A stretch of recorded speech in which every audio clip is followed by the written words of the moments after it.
President Biden is commemorating the 70th anniversary of the landmark Brown versus Board of Education Supreme Court ruling that outlawed segregation in U.S. public schools. He's meeting with some of the plaintiffs' family members at the White House today.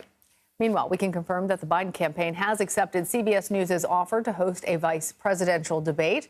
I want to bring in CBS News Chief White House correspondent Nancy Cordes, who is there for us.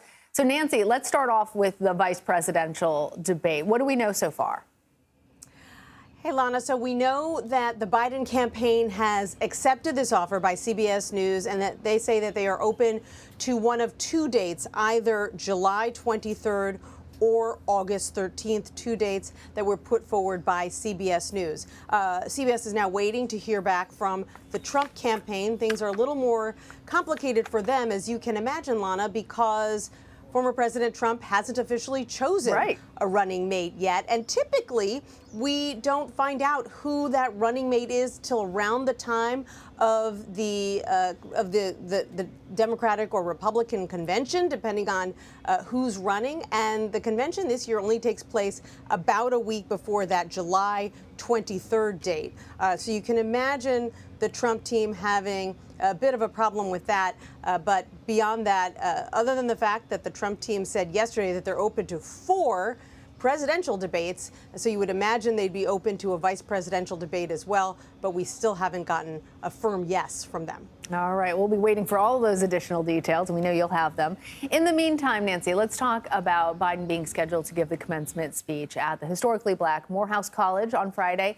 The school's president says that he'll cancel the ceremonies if protests over the Israel-Hamas war get out of hand. What are you hearing from the White House?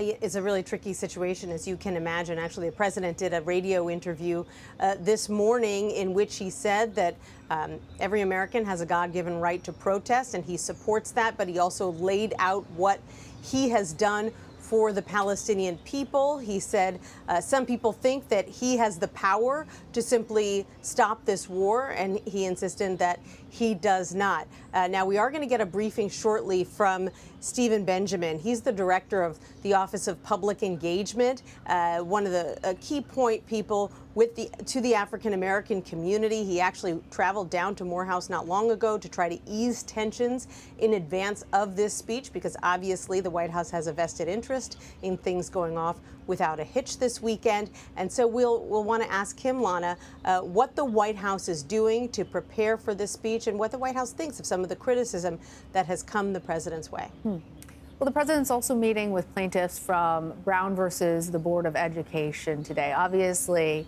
a major milestone in American history. What do we know about the visit?